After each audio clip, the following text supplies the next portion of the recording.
Assalamualaikum warahmatullahi wabarakatuh. Innal hamdalillah nahmaduhu wa nasta'inuhu wa nastaghfiruh wa na'udzu billahi min syururi anfusina wa sayyiati a'malina.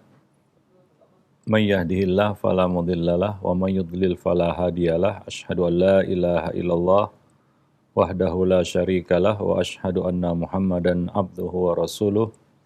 Ya ayyuhalladzina amanu ittaqullaha haqqa tuqatih wa la tamutunna illa wa antum muslimun. Amma ba'du fa inna ahsanal kalami kalamullah wa khairal huda huda Rasulillah sallallahu alaihi wasallam wa syarrul umur muhdatsatuha wa kullu muhdatsatin bid'ah wa kullu bid'atin dhalalah wa kullu dhalalatin finnar. Para pemirsa dan para pendengar Radio Roja dan Roja TV, kaum muslimin dan muslimat, rahimani wa rahimakumullah. Pertama, kita bersyukur kepada Allah Subhanahu wa taala atas segala limpahan karunia dan nikmat yang Allah Subhanahu wa taala limpahkan kepada kita. Selawat dan salam atas Nabi kita Muhammad sallallahu alaihi wasallam, atas keluarga beliau, sahabat-sahabat beliau, dan siapa saja yang meniti sunnah beliau sampai hari kemudian. Para pemirsa dan para pendengar, kaum muslimin dan muslimat yang dimuliakan Allah, kita masih melanjutkan pembahasan buku aktualisasi akhlak muslim. Kita masih berbicara tentang salah satu akhlak yang luhur, yang selayaknya dimiliki oleh setiap mukmin, yaitu sifat wara'. Kita sudah membahas beberapa hal yang berkaitan dengan wara'. Di antaranya adalah bentuk-bentuk wara'. Ada beberapa bentuk-bentuk wara'. Pada pertemuan terakhir kita membahas dua bentuk wara', yaitu wara' dalam hal penglihatan dan wara' dalam hal pendengaran. Wara' dalam hal penglihatan adalah tidak melemparkan pandangan mata kepada perkara-perkara yang diharamkan Allah. Bahkan menahan pandangan dari perkara-perkara yang mubah apabila berpotensi memalingkan hati kita dari Allah Subhanahu wa taala. Dalam hal ini Allah Subhanahu wa taala berpesan kepada kita di dalam surat An-Nur ayat 30 sampai 31, "Qul lil mu'minin yaghuddu min absarihim wa yahfadzu furujahum." Demikian juga pesan Allah kepada wanita-wanita mukminah, wa qul lil mu'minat yaghdudna min absarihinna wa yahfadna furujahun. Ini adalah pesan Allah kepada kita semua, kepada kaum muslimin dan muslimat. Katakanlah kepada laki-laki yang beriman, katakanlah kepada para perempuan yang beriman agar mereka semua menjaga pandangan mereka dan memelihara kehormatan diri mereka. Dan salah satunya adalah kita menahan pandangan mata. Karena pandangan mata adalah salah satu panah sahmun min sihami iblis. Salah satu anak panah dari anak panah yang dilesakkan oleh iblis. Apabila kita tidak dapat mengendalikannya, maka itu dapat mengotori hati. Ibarat kata pepatah, dari mata turun ke hati. Apa yang kita lihat itu mempengaruhi suasana hati kita.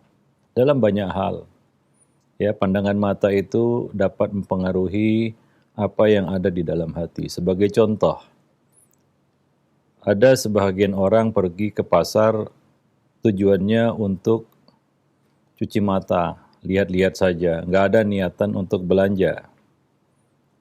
Ya, sekedar putar-putar untuk cari suasana mungkin ya. Tapi sampainya di pasar, dia lihat ini, lihat itu yang sebelumnya tidak ada niatan untuk membeli. Akhirnya apa yang dia lihat, dia beli. Maka salah satu trik pedagang, lihat dulu barangnya katanya. Yaitu triknya memang. Karena kalau belum kita lihat, mungkin belum terbetik dalam hati kita untuk membeli. Tapi begitu kita melihatnya, yang sebelumnya tidak ada niatan beli, jadi beli. Nah, itulah pengaruh pandangan mata. Sangat mempengaruhi apa yang digerakkan oleh hati kita. Hati kita akan tergerak mengikuti apa yang dilihat oleh mata. Dan apa yang dilihat oleh mata ini terekam. Sehingga ada jenis mimpi yaitu mimpi biasa ya, bunga-bunga tidur, yaitu sesuatu yang pernah kita lihat. Itu hadir dalam mimpi. Begitu ya, pandangan mata itu betul-betul mempengaruhi suasana hati seseorang. Maka dari itu, menjaga pandangan mata itu merupakan salah satu perintah di dalam agama, seperti yang disebutkan di dalam surat An-Nur ayat 30 dan 31 tadi. Ya, bahkan kita sebutkan tadi ya, dalam perkara-perkara yang mubah sekalipun, yaitu kita tidak haram melihatnya. Tapi apabila hal itu berpotensi memalingkan hati dari Allah Subhanahu wa taala, maka kita menjaga pandangan mata kita. Saking susahnya menjaga pandangan mata itu, syariat memberikan kompensasi, rukhsah, ya, kemaafan. Ya, al-ula laka wa tsaniyah 'alaika, kata Nabi. Pandangan pertama dimaafkan, pandangan kedua adalah dosa bagimu. Itu saking susahnya kita menjaga pandangan mata. Maka yang terlihat ya, pandangan pertama yang mungkin tidak bisa kita hindari itu dimaafkan. Tapi berikutnya itu menjadi dosa karena sudah ada niatan. Ya. Nah, demikian, wallahu a'lam bishawab. Maka perlu kita menanamkan warok di dalam penglihatan kita. Ya, kita juga harus warok dalam hal penglihatan. Yang kedua yang kita bahas juga, yang sudah kita bahas juga adalah warok dalam hal pendengaran. Maksudnya adalah tidak membiarkan telinga mendengarkan ucapan-ucapan yang dilarang, perkataan-perkataan yang dilarang, yang bisa melenakan hati dari mengingat Allah Subhanahu wa taala. Memalingkan hati dari mengingat Allah Subhanahu wa taala, seperti kata-kata kotor, musik, nyanyian, ya, dan hal-hal yang tidak pantas untuk didengar. Kata-kata kufur, ya, kata-kata yang buruk.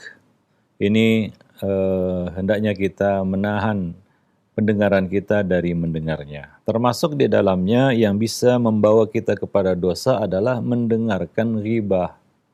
Nah, ini yang sebagian orang itu lupa ya, bahwa mendengarkan ghibah itu kalau tidak kita lakukan kewajiban kita, yang pertama adalah menghentikan ya kata-kata ghibah itu ataupun ucapan ghibah itu, atau kita beranjak darinya, maka kita kena dosanya.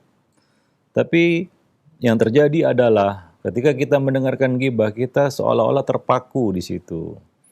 Ya, kita ikut mendengarkannya, asyik mendengarkannya. Padahal itu adalah dosa. Kalau kita tidak lakukan kewajiban ya ketika mendengarkan ghibah itu. Ini ada semacam syubhat bagi sebagian orang.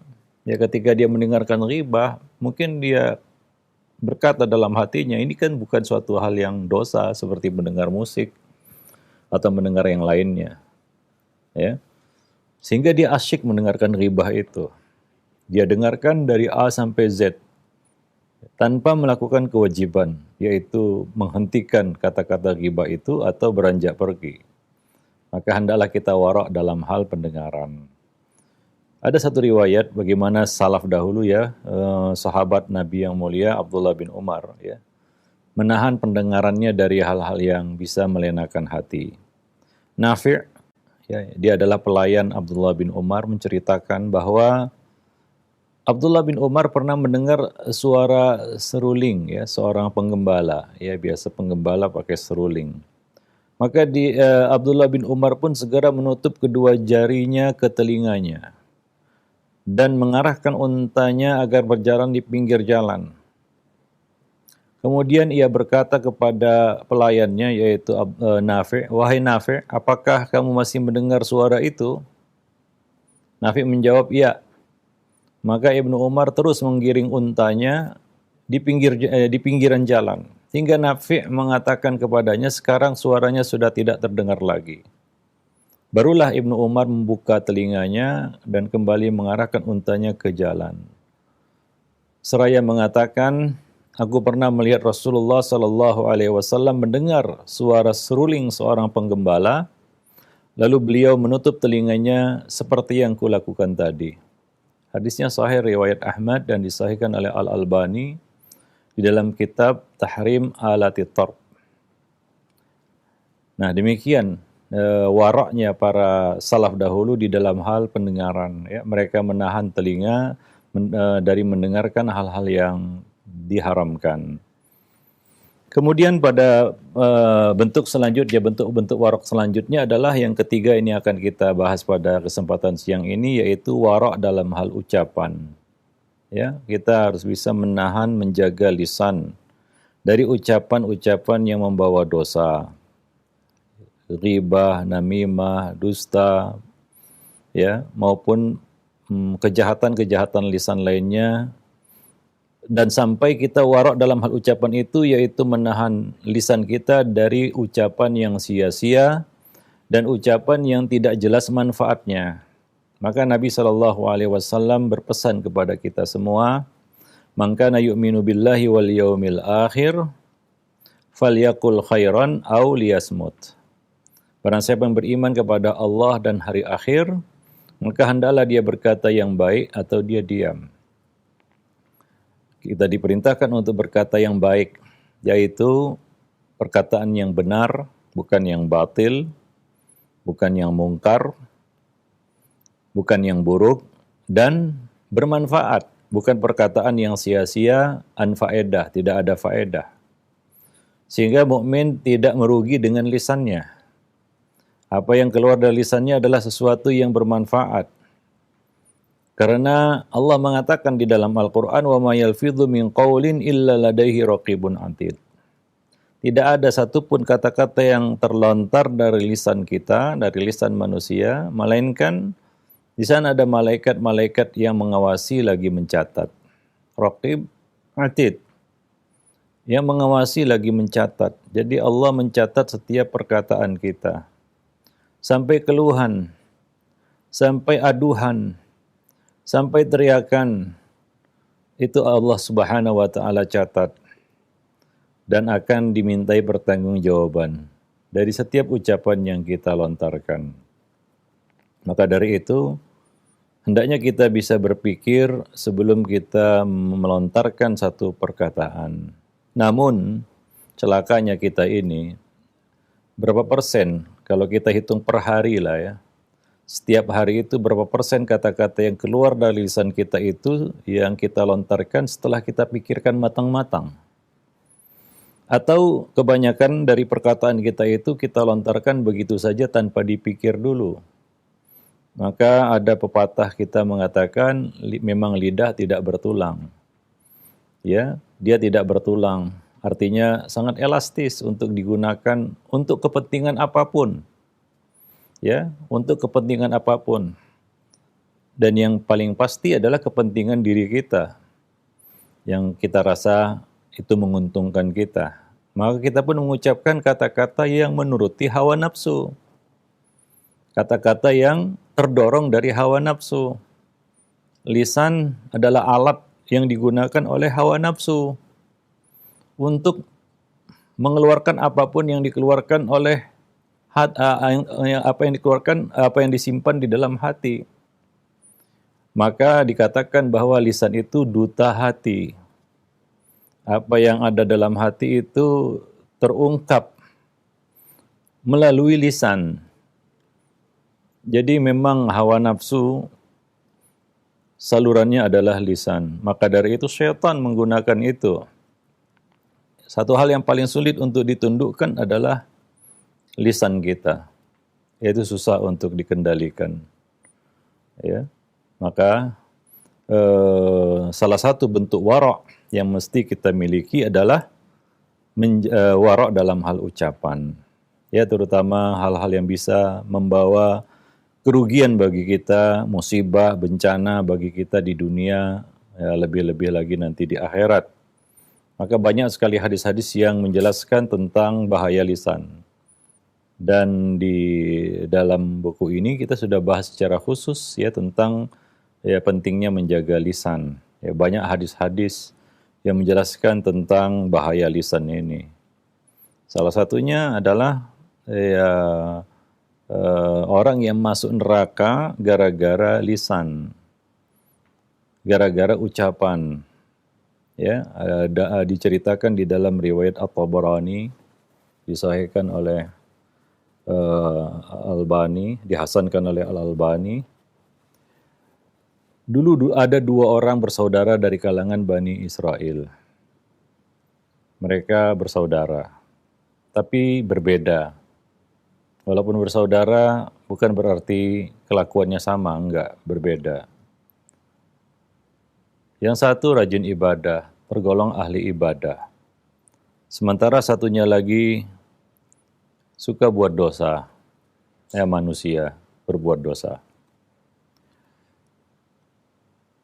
Yang rajin ibadah ini, setiap kali melihat saudaranya berbuat dosa, dia selalu mengingatkan, ya hadza aksir.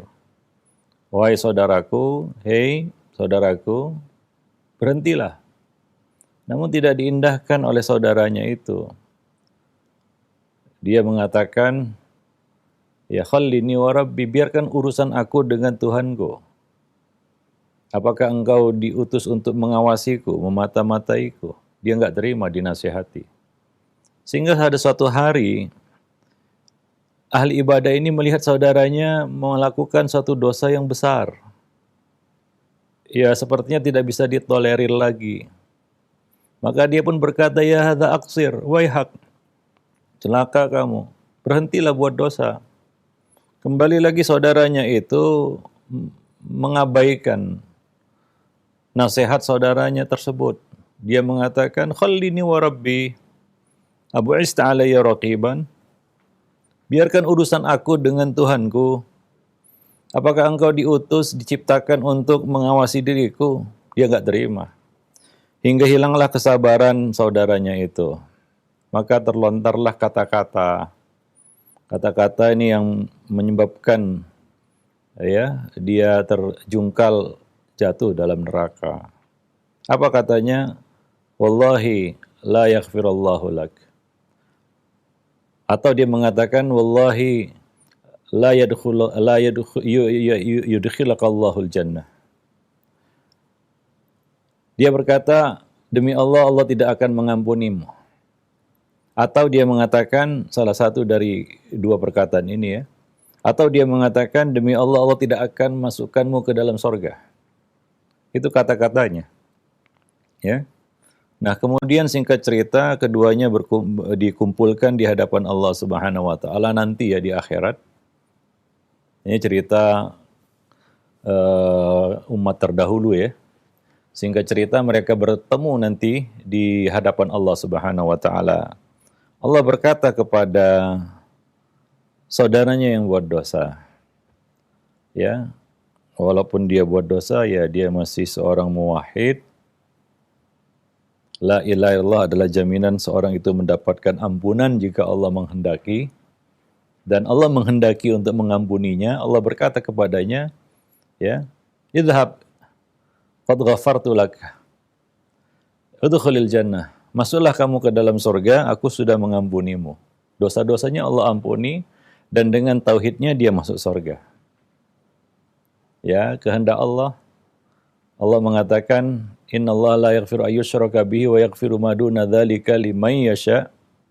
Dan kebetulan orang ini, laki-laki ini, dia dapat ampunan dari Allah.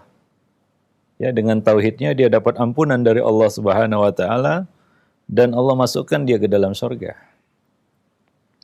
Kemudian Allah berkata kepada ahli ibadah ini, ya, apa yang membuatmu, apa yang menyebabkan kamu mendahuluiku? Apa yang membuatmu mendahuluiku?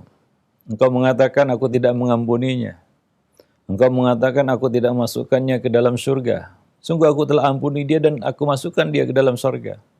Idhabu bihi ilan nar. Maka Allah perintahkan kepada para malaikatnya untuk membawa orang ini dan dilemparkan ke dalam neraka. Gara-gara ucapannya, yaitu Allah tidak mengampuni saudaranya itu. Allah tidak memasukkan saudaranya itu ke dalam surga. Hati-hati dengan ucapan. Maka ada satu ancaman Nabi SAW, ya, barang siapa yang mengatakan kepada saudaranya, ya kafir, ya ternyata ya tidak seperti yang dikatakannya, maka perkataan itu akan kembali kepadanya. Kata-kata itu akan mencari sasarannya. Jika ternyata sasarannya salah, maka dia kembali kepada orang yang melontarkannya. Maka kita harus berhati-hati dalam hal ucapan. Jangan sembrono, jangan gegabah. Mungkin orang ini, ahli ibadah ini, dia merasa hak baginya untuk mengatakan itu. Dia melihat saudaranya buat dosa. Sementara dia adalah orang yang ahli ibadah, ya, orang soleh kelihatannya, kan begitu ya. Soleh ya, rajin ibadah dia. Tapi kesalahannya fatal. Kesalahan lisannya sangat fatal. Pertama, kesalahannya ini adalah kesalahan yang berkaitan dengan akidah. Yaitu dia mendahului ketetapan Allah Subhanahu wa taala. Dia telah mengeluarkan seorang muslim ya dari Islamnya, dari syahadatnya atau dari tauhidnya. Ya, dari keislamannya. Sebenarnya tidak hak baginya untuk melakukan itu. Jadi kata-kata ini adalah kata-kata yang fatal akibatnya karena berkaitan dengan akidah. Berkaitan dengan akidah. Dalam Islam ada juga ketentuan, yaitu kita tidak boleh mengeluarkan seorang dari Islam tanpa bayyinah, tanpa kejelasan yang jelas. Ya, tidak boleh kita melontarkan, memvonis seseorang kafir tanpa kejelasan. Ya, tanpa hujjah. Itu yang pertama. Jadi kesalahannya kesalahan akidah. Dan juga dia tidak boleh menempatkan orang ini surga dan neraka. Karena itu hak Allah Subhanahu wa taala. Lebih-lebih dia adalah seorang muslim. Ya. Nah, kemudian yang kedua, kesalahan ini berkaitan dengan hak manusia, yaitu hak saudaranya. Dia lontarkan kata-kata itu terhadap saudaranya. Siapa yang enggak sakit hati jika ada orang yang berkata kepada kita, "Hei kafir," misalnya. Ya. Tanpa ada keterangan yang jelas. Tanpa ada hujjah, ya tentunya kita akan tersinggung. Bahkan bukan hanya tersinggung, pasti akan marah. Apalagi ada yang mengatakan kepada kamu ahli neraka misalnya. Kita akan marah, kita akan tersinggung. Itu adalah kejahatan yang tertuju kepada seorang muslim. Kezaliman terhadap sesama muslim. Dan ini berat. Jadi kesalahan lisannya itu kesalahan yang ternyata berat. Dan menyebabkan dia jatuh dalam neraka. Hati-hati. Kadang-kadang karena kita terlalu ujub dengan diri kita, kita merasa kita orang soleh, kita lebih dari yang lain, dari sisi mungkin penampilan. Nah itu mendorong lisan kita untuk berkomentar sesuatu yang kadang-kadang menjadi bencana bagi kita. Maka jangan tertipu dengan diri kita. Ya, salah satu dosa ataupun salah satu kesalahan yang ditanamkan syaitan ke dalam diri manusia adalah ujub. Ya, ujub terhadap diri sendiri. Nah, ini yang sangat berbahaya, mendorong orang itu untuk melakukan kesalahan-kesalahan yang lebih fatal. Apalagi kesalahan itu berkaitan dengan hak orang lain. Para pemirsa dan para pendengar kaum muslimin dan muslimat yang dimuliakan Allah. Maka jangan kita kadang-kadang kita merasa lebih tinggi dari orang lain karena penampilan kita. Wah, saya ini orang yang sudah ngaji, sudah lama ngaji, kemudian kita seenaknya berkata-kata. Kita seenaknya berkomentar. Yang kita komentari tentunya orang yang kita pandang ini lebih rendah status agamanya dari kita. Lalu lisan kita membawa bencana. Nah ini luar biasa. Ini yang terjadi pada ahli ibadah ini. Dia tidak mengira dan dia tidak menduga, tidak menyangka. Gara-gara ucapannya itu dia masuk neraka. Sementara saudaranya itu Allah maafkan dan Allah masukkan ke dalam surga. Ya, surga neraka punya Allah. Allah masukkan seorang hamba ke dalam surga itu dengan ampunan dan karunia Allah Subhanahu wa taala, rahmat Allah Subhanahu wa taala. Ya, maka hati-hati dengan ucapan. Hendaknya kita bisa warok dalam hal ucapan. Ada orang yang masuk neraka gara-gara perkataan yang mungkin dia pandang hak baginya untuk melontarkannya. Ini orang suka buat dosa, wah saya komentari sesuka saya. Kadang-kadang seperti itu. Nah, selip lisan kita kafirkan dia. Atau kita ucapkan kata-kata seperti itu, kamu nggak masuk surga. Hati-hati dengan ucapan itu. Ini pernah terjadi, maka dari itu Nabi memberikan pesan kepada kita. Abu Hurairah radhiyallahu anhu yang meriwayatkan hadis tersebut mengatakan, demi Allah, yang jiwa Abu Hurairah berada di tangannya, sungguh laki-laki itu telah mengucapkan satu perkataan, au baqad dunyahu wa akhiratah, yang merusak, menghancurkan, meluluh lantakkan dunia dan akhiratnya. Menghancurkan dan meluluh lantakkan dunia dan akhiratnya sekaligus. Para pemirsa dan para pendengar yang dimuliakan Allah. Nah, maka dari itu hendaknya kita bisa warok di dalam menjaga ucapan-ucapan kita. Coba lihat ya, Ummul Mukminin, satu contoh yang patut kita tiru di dalam bab ini. Ummul Mukminin Zainab binti Jahsh, istri Nabi SAW, dia adalah sosok mukminah yang warok dalam hal ucapan. Bahkan dalam pandangan serta dalam pendengarannya. Ketika Ummul Mukminin Aisyah radhiyallahu anha difitnah, telah melakukan kekejian, yaitu kisah ifki ya. Rasulullah bertanya kepada Zainab tentang Aisyah, yang notabene adalah madunya ya. Tentang Aisyah, putri Abi Bakar. Nabi bertanya, Zainab, apa yang kamu ketahui dan kamu lihat dari Aisyah selama ini? Maka Zainab pun menjawab, ya coba lihat bagaimana Zainab menjaga ucapannya. Zainab berkata, menjawab, wahai Rasulullah, aku selalu menjaga pendengaran dan pandanganku. Demi Allah, tidak ada satu hal pun yang ku ketahui tentang dia selain kebaikan. Aku tidak mengetahui tentangnya kecuali kebaikan semata. Nah ini kita katakan bentuk warok ya di dalam hal ucapan. Padahal itu dikasih peluang untuk berkomentar. Ya, dan Nabi mendengarkan. Ya, karena posisinya adalah Nabi waktu itu belum turun ya ayat-ayat yang berisi pembebasan diri Aisyah. Tapi Zainab tidak memanfaatkan peluang itu untuk melontarkan kata-kata apa yang ia inginkan. Dalam posisi ia adalah madunya Aisyah. Ya, di antara para istri kadang-kadang ada kompetisi, persaingan, cemburu dan lain sebagainya. Tapi coba lihat Zainab tidak memanfaatkan peluang itu, kesempatan untuk melontarkan unek-uneknya tentang Aisyah. Tidak. Ia mengatakan, demi Allah, tidak ada yang aku ketahui tentang dirinya kecuali kebaikan. Maka Aisyah pun berkomentar terhadap pernyataan Zainab, aku tahu bahwa Zainab adalah istri Rasulullah yang selalu ingin menyaingi kedudukanku di sisi beliau. Tapi Allah menjaganya dengan sikap wara'. Artinya Aisyah mengatakan, ya ini adalah maduku, saingan. Ya. Wajar di antara para istri ada kompetisi, cemburu dan lain sebagainya. Itu adalah sifat alami yang tertanam pada diri wanita. Tapi dalam posisi seperti itu, Allah menjaga Zainab karena sikap waroknya di dalam hal ucapan. Ini salah satu contoh ya. Kadang-kadang lisan kita itu tidak terkendali, tidak terkontrol ketika kita dapat peluang. Ya, peluang untuk bicara, peluang untuk berkomentar. Nah, di situ kita manfaatkan kesempatan itu.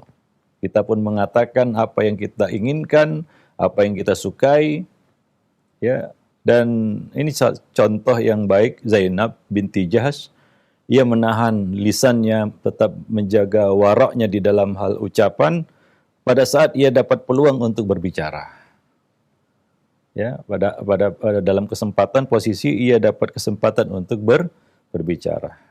Ya, maka coba lihat ya di dalam ilmu jarh dan ta'dil ya. Ada ucapan-ucapan imam jarh dan ta'dil itu tidak muktabar karena terlalu berlebihan. Maka di sana ada imam-imam yang mu'tadil ya, seperti contohnya Al-Bukhari. Ya, termasuk imam jarh dan ta'dil yang mu'tadil, yang pertengahan, yang selalu menjaga. Ya, mereka punya hak untuk bicara terhadap perawi. Tapi berbeda antara satu imam dengan imam yang lainnya. Ya. Nah, jadi kalau dalam ilmu jarh dan ta'dil, ya Imamul Bukhari mengatakan ya tentang seorang perawi, ya misalnya dia memiliki kelemahan dhaif, ya maka bagi yang lainnya seperti Yahya bin Ma'in, ya itu ucapannya atau kita kata komentarnya lebih berat dari itu. Ya mungkin apa namanya sangat lemah dan lain sebagainya. Nah, jadi perlunya sikap warok di dalam hal ucapan. Walaupun dalam kondisi posisi kita dapat peluang untuk berkomentar, ya, dapat kesempatan, dapat ruang untuk berbicara. Bukan artinya ketika kita dapat ruang untuk bicara, kita seenaknya berbicara. Hatta itu di dalam bab jarah dan ta'dil. Ya, dalam mengoreksi, menasihati, dalam posisi kita menasihati seseorang misalnya, dan kita punya peluang ataupun diberi ruang untuk berbicara tentangnya, kepadanya, maka hati-hati. Seperti pelajaran yang dapat kita petik dari ahli ibadah tadi. Dia punya ruang untuk memberikan nasihat kepada saudaranya. Dia punya ruang untuk itu. Dia punya peluang untuk itu. Dan memang hak baginya untuk berbicara. Tapi dia gunakan itu melebihi kapasitasnya. Tergelincir, berlebihan. Ya, hingga akhirnya kata-kata itu yang menyandungnya. Membuat dia tersandung dan jatuh ke dalam api neraka. Wal'iyadzubillah. Para pemirsa dan para pendengar kaum muslimin dan muslimat yang dimuliakan Allah. Ya, maka hati-hatilah di dalam menggunakan lisan. Maka dari itu, dahulu para salaf, ya, ada yang menghisap dirinya gara-gara ucapannya sehari panas, sehari dingin. Yaitu dia mengeluh. Maksud dari ucapan itu adalah dia mengeluh cuaca. Panas, hujan. Ya, hujan, ya, gitulah kira-kira ya kalau kita kita ungkapkan dalam bahasa kita. Hujan, panas. Kadang-kadang kan kita sering seperti itu ya. Nah, dulu para salaf menghisap dirinya, ya. Dia merasa bersalah dan dia merasa perlu menghisap dirinya karena ucapan itu, sehari panas, sehari dingin, ya. Sehari panas, sehari hujan, artinya dia tidak menerima kondisi itu, cuaca. Ya, karena itu ia merasa bersalah karena ucapan itu. Dan dia menghisap dirinya karena ucapan itu. Nah, kita mungkin sudah biasa kita ngeluh ya. Kadang hujan kita ngeluh, panas kita ngeluh, ya kita sering berkeluh kesah. Itu memang sifat manusia. Maka ya perlu kita warok juga di dalam hal berkomentar, ya, berkomentar. Terutama pada hari ini ya. Ya, di zaman manusia hidup di Dumai, di dunia maya, ya, ini mungkin banyak habis waktu kita di dunia medsos. Nah, itu kan ada yang baik itu di IG, ya, Instagram, FB, Facebook, atau yang lain-lainnya, WA. Kita memberikan komentar. Ya, komentar di IG, di FB, ataupun di WA. Hati-hati dengan komentar yang kita tulis. Karena tulisan itu adalah ucapan. Tulisan itu adalah ucapan. Hanya saja dia dalam bentuk tulisan. Karena yang kita ucapkan juga ditulis. Ya, yang kita ucapkan itu ditulis. Ya, lebih-lebih lagi memang tulisan. Itu adalah kedudukannya sama dengan ucapan. Ya, itu kejahatan lisan juga, cuma kita ungkapkan dalam bentuk tulisan. Sama kita baca itu. Nah, kalau kita mau tahu gimana buruknya komentar kita, coba baca. Dengar suaranya. Pasti kita nggak enak rasa hati ini mendengarnya. Tapi karena dalam bentuk tulisan, kita merasa nyaman-nyaman saja ya. Karena tulisan itu, agak bunyi dia. Coba bunyikan, pasti ya kita pun kadang-kadang, wah saya kok nulis itu ya.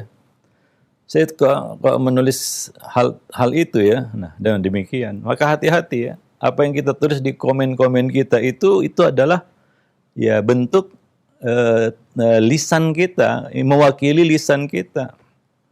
Itu bisa menyebabkan kehancuran dunia dan akhirat kita. Ya, keburukan dunia dan akhirat kita. Berapa banyak orang yang masuk bui gara-gara tulisannya di internet. Baik itu di WA, di IG, di FB, ataupun di media-media sosial lainnya. Asik kita tulis itu ya. Nah, udah itu pakai pulsa lagi ya. Kita pakai biaya lagi di situ. Yang harus kita pertanggungjawabkan biaya itu ya. Biaya yang kita keluarkan untuk hal itu. Ya, maka ya perlulah kita memiliki ya wara ini di dalam hal ucapan kita. Ya, tadi Nabi berpesan, "Man kana yu'minu billahi wal yawmil akhir, ya falyakul khairan au liyasmut." Demikian juga Nabi berpesan kepada kita, "Man somata naja." Barang siapa yang memilih banyak diam, maka dia selamat. Ya memang kita semakin banyak yang kita ucapkan, semakin banyak kesalahan yang muncul dari kita. Ya, karena seperti yang kita sebutkan tadi ya, berapa persen dari ucapan kita itu yang memang benar-benar matang-matang kita pikirkan. Mungkin sedikit ya dari ucapan kita yang memang kita pikirkan baik-baik. Para pemirsa dan para pendengar kaum muslimin dan muslimat yang dimuliakan Allah. Maka Nabi berpesan kepada beberapa orang sahabat ya, di antaranya ya, Nabi berpesan, "Amsik alaika lisanak," ya, hendaklah engkau memegang ataupun menahan lisan kamu. Ya, dia juga Nabi berpesan kepada seorang Arab Badui, ya, "Wala taqul kalimatan ta'tadiru minhu," janganlah kamu ucapkan kata-kata yang kamu harus minta maaf karenanya. Ya, karena tidak adanya wara' di dalam hal ucapan. Wallahu a'lam bishawab.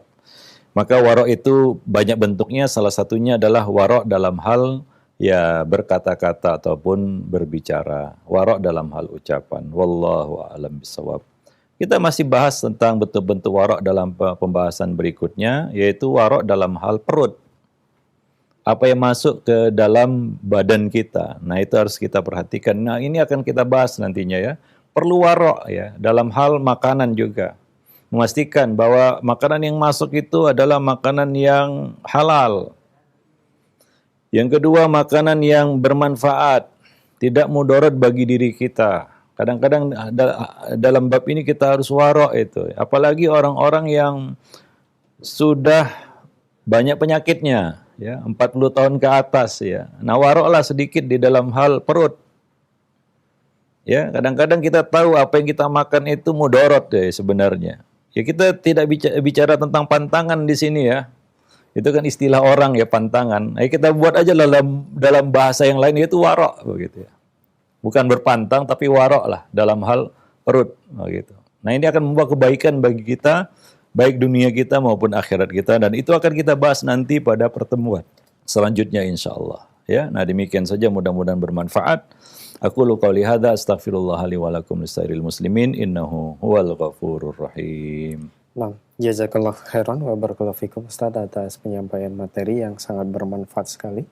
Di kesempatan siang yang berbahagia ini masih berkaitan dengan pembahasan sifat waro. Ya, khawatir Islam azakumullah, silakan bagi Anda yang ingin bertanya secara langsung.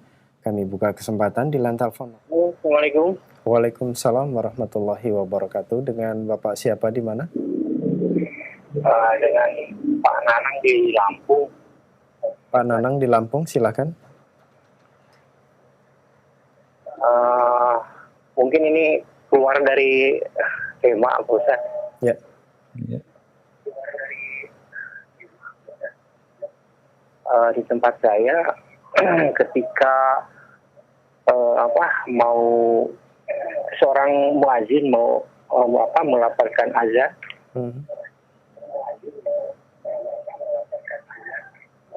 ada bacaan tasbih subhanallah walhamdulillah wala ilaha illallah wallahu akbar. Ya.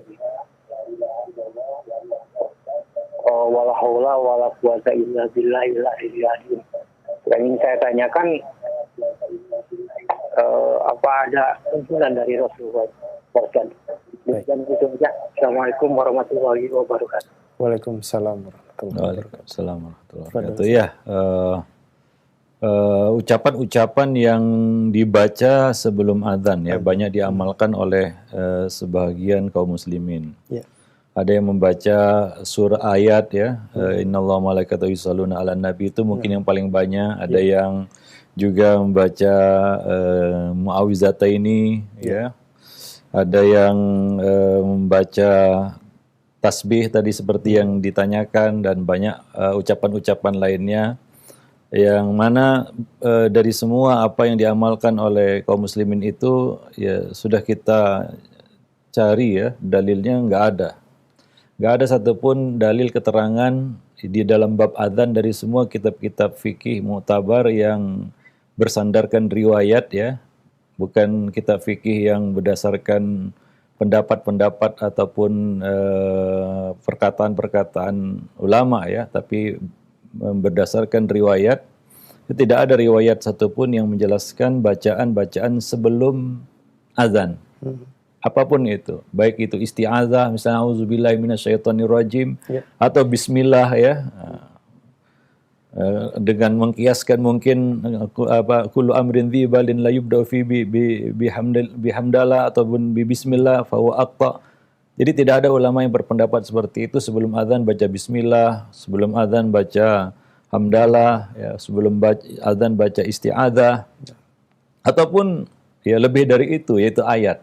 Ya, ataupun zikir, ya tidak ada riwayatnya dari Nabi. Ya, jikalau ada pasti sudah diperintahkan Bilal ataupun Abdullah bin Ummi Maktum untuk membacanya. Ya, nah untuk membacanya yang ada adalah bacaan-bacaan doa-doa sesudah azan dan bacaan-bacaan yang menyertai azan bagi orang yang mendengarnya. Ya seperti kata Nabi, jika kalian mendengarkan seorang muadzin, maka katakanlah seperti yang dikatakannya, ucapkanlah seperti yang diucapkannya, yaitu kita membalas seruan azan muadzin.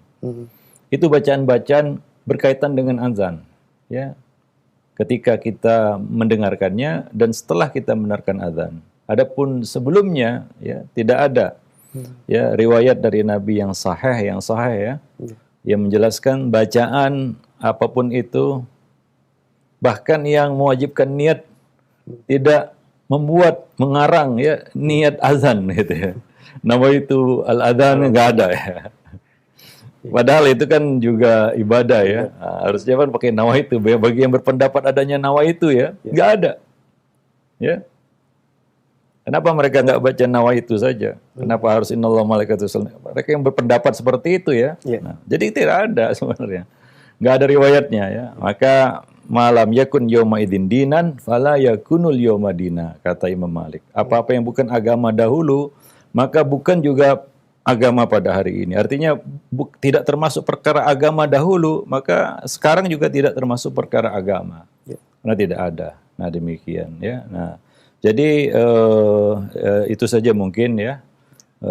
Karena ini tradisi ya, lebih dekat kepada kita katakan dekat kepada tradisi ya. Sebagian orang melakukannya mungkin tanpa menyelidikinya atau mempelajarinya, mengikuti apa yang ya, diwariskan oleh ya orang-orang terdahulu ya. Nah, ya kita harus ya terus belajar dan meneliti dan membahas, menyelidiki ya hingga kita betul-betul ya mencocokkan setiap ibadah yang kita lakukan dengan sunnah Nabi Sallallahu alaihi wasallam. Nah demikian. Wallahu a'lam bishawab. Nah, jazakallah khairan Ustaz atas jawaban yang disampaikan. Semoga bermanfaat untuk penanya Pak Nanang yang berada di Lampung. Nah, ikhwatal Islam wajazakumullah, masih kami buka kesempatan bagi Anda yang ingin bertanya secara langsung. Assalamualaikum. Waalaikumsalam warahmatullahi wabarakatuh. Dengan Ibu siapa di mana? Dari Umu Hisham di Pangandaran. Silakan Umu.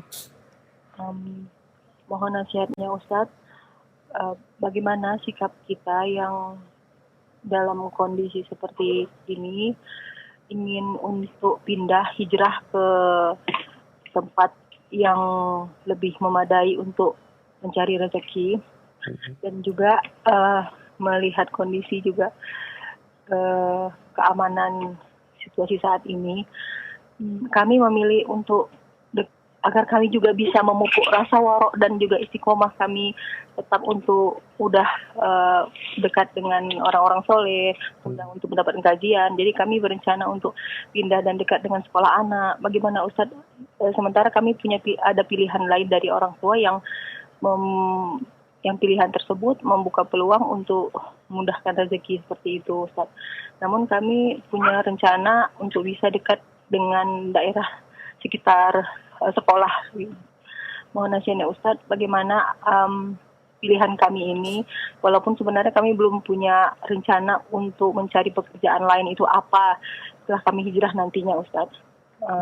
Bagaimana? Syukran. Mohon nasihatnya Ustaz. Jazakallahu khair. Ya, wa iyyaki wa barakallahu fiki. Ya, Ummu Hisham yang di Pangandaran ya. Nah, ardullahi wasi'ah fatuhajiru fiha. Bumi Allah luas, kamu bisa berpindah-pindah di atasnya untuk mencari rezeki Allah Subhanahu wa taala. Nah, tinggal niatnya ya. Nawaitunya apa begitu ya. Kalau kita pindah itu niatnya untuk mendampingi anak ya, menuntut ilmu supaya tidak jauh dari anak. Dan kita punya kewajiban untuk mendidik anak kan begitu ya, karena anak itu ya apabila orang tuanya dekat dia juga merasa nyaman ya, dia merasa comfort gitu ya, dia merasa terlindungi ya, mungkin itu akan membantunya dan mendukungnya untuk menuntut ilmu. Kalau niatannya nawaitunya untuk itu ya insya Allah mudah-mudahan Allah Subhanahu wa taala kasih jalan. Ya, rezeki bumi Allah luas, kita bisa mencari rezeki dimanapun ya. Nah rezeki dari Allah, kita meyakini Allah Subhanahu wa taala memiliki sebuah nama yang agung, termasuk salah satu Asmaul Husna yaitu Ar-Razzaq, yang maha memberi rezeki dan memiliki sifat ya membagi rezeki kepada hamba-hambanya. Ya maka jangan khawatirkan ya tentang rezeki. Ya selama kita melakukan ikhtiar ya, usaha yang halal ya sesuai dengan real syariat, insya Allah Allah bantu. Tinggal tujuannya apa. Kalau lillah, seperti kata Imam Malik, mangkana lillah kanallahu lahu. Barang siapa niatannya lillah, maka Allah akan bersamanya. Kanallahu lahu. Allah akan menyertainya, Allah akan membantunya. Ya, nah, jadi ya innamal a'malu binniyat juga wa innamal likulli imri'in ma nawa. Setiap amal tergantung niatnya, dan setiap setiap orang akan mendapatkan sesuai dengan kadar niatnya. Nah, demikian. Termasuk di sini niat kita, untuk niatan kita ya untuk berhijrah, untuk pindah, ya tujuannya untuk lebih dekat kepada anak ya. Ya mudah-mudahan itu yang terbaik ya. Nah, memang seharusnya orang tua itu tidak jauh dari anak, apalagi anaknya masih kecil, kalau bisa dia tempel, dia dampingi, istilahnya ditempel, didampingi, sehingga dia merasa lebih dekat dengan orang tuanya ya secara fisik ya. Nah, demikian. Wallahu a'lam bishawab. Mudah-mudahan ya, karena anak adalah aset yang sangat berharga ya. Dia adalah aset yang bisa melahirkan pahala bagi kita sudah kita mati ya. Waladun solihun yad'ulah. Maka kalau kita jauh, kedekatan itu tidak akan tercipta ya. Kedekatan batin ya, chemistry itu tidak bisa dipaksakan. Kalau ada orang tua yang jauh dari anaknya, yang nggak dekat dengan anaknya, secara fisik berjauhan begitu. Nah, chemistry itu susah untuk dibangun, kedekatan batin istilahnya ya. Nah, demikian. Nah, itu kedekatan yang perlu kita ciptakan dengan anak ya. Kadang-kadang kita juga harus berkorban. Ya, mungkin rezeki kita di tempat anak sekolah itu tidak seluas rezeki kita di tempat lain ya, tapi kita punya keuntungan. Itu kita bisa dekat dengan anak misalnya ya. Kita bisa mendampinginya, lebih-lebih lagi ya. Kita bisa membantunya di dalam menuntut ilmu. Nah, ini mungkin lebih baik lagi. Nah, ya mungkin rezekinya dalam bentuk yang lain Allah kasih, yaitu apa? Mungkin anak ini menjadi anak yang berprestasi, soleh, membanggakan kedua orang tuanya, dan ya kedekatan antara anak dan orang tua itu adalah suatu nikmat juga. Ya, nah demikian. Wallahu a'lam bishawab. Kadang-kadang kita sebagai orang tua barulah kita rasakan ya kehampaan kita di dalam hubungan kita dengan anak. Ya, anak kita istilahnya kita buang jauh-jauh ya. Mungkin dari sekolah dasar sampai sekolah menengah atas, sampai akhirnya dia keluar. Dia telah mencari kehidupannya sendiri. Sementara kita tidak merasa punya anak. Ya, dia lepas dari kita. Maka kadang-kadang ya itu waktu-waktu yang utama istilahnya, quality time, ya, waktu-waktu yang terbaik. Orang tua itu dekat dengan anak. Kalau bisa jangan jauh. Karena kalau dia sudah dewasa, dia udah lepas dari kita. Dia mencari hidupnya sendiri, apalagi dia sudah berkeluarga, ya seolah-olah dia lepas dari kita. Sementara kedekatan kita dan dia belum terbangun. Ya, nah dia mungkin dengan mudah melupakan kita. Dia mungkin berkata dalam hatinya, sejak kecil saya sudah lepas dari orang tua. Ketika dia sudah balik, sudah besar, dewasa, sudah rusyad, ya, dia merasa saya bisa hidup sendiri. Dan tidak ada kedekatan antara anak dan orang tua. Nah, tentunya kita baru gigit jari di situ ya. Kita menyesali mungkin. Ya, seolah-olah ya kita tidak punya anak gitu ya. Apalagi anak itu sudah pergi. Ya. Nah, demikian. Wallahu alam bisawab. Ya, maka kalau bisa ya kita dekat dengan anak itu yang terbaik. Yang terbaik ya. Nah, demikian. Wallahu alam bisawab. Nah, ada yang beralasan supaya anak mandiri. Ya, ada waktu-waktu dia mandiri. Ada waktu-waktu dia didampingi. Ya. Masih TK, biarkan sendirian dia dibuang jauh-jauh supaya dia mandiri, ya salah juga. Ya nggak seperti itu juga ya. Itu waktu dia harus didampingi, bukan mandiri. Nah, ketika dia sudah siap, ya, istilah merantau itu kan ada di dalam kamus kehidupan kita di sini ya, di Indonesia. Merantau itu dulu ceritanya ya, kalau di Sumatera ini ya, saya dari Sumatera. Itu setelah orang tua memberikan semua petatah petiti, bekal ya. Sampai dulu diajari ilmu bela diri istilahnya sebagai bekal untuk merantau. Baru dilepas gitu ya. Nah, itu. Nah, tapi sekarang kadang-kadang anak itu masih bocah ingusan, belum bisa ngurus diri sendiri, sudah dilempar jauh. Ya, orang tua jauh. Nah, ya, jadi jangan salahkan anak juga jika anak itu kurang dekat dengan orang tua, begitu. Ya, wallahu a'lam bishawab. Jadi di sini jangan, mungkin kita rezeki itu dimanapun bisa jadi ancaman juga. Ya, walaupun kita merasa di sini nih saya kayaknya rezeki saya lebih banyak. Ya. Tidak ada jaminan karena Allah mengatakan di dalam Al-Qur'an, wallahu yaqbidu wa yabsutu wa ilaihi turja'un. Allah yang melapangkan dan menyempitkan rezeki dan kepadanya lah kamu dikembalikan. Tentang rezeki itu sudah tertulis satu. Dan yang tertulis kita nggak tahu dua. Yang ada pada domain kita adalah ikhtiar, itu saja. Ya, nah demikian. La haula wala quwata illa billah. Nah demikian. Wallahu a'lam bishawab. Nah, mungkin sampai di sini dulu pertemuan kita pada kesempatan siang ini, mudah-mudahan bermanfaat. Lebih dan kurang saya mohon maaf. Aqulu qauli hadza astaghfirullah li wa lakum lisairil muslimin innahu huwal ghafurur rahim.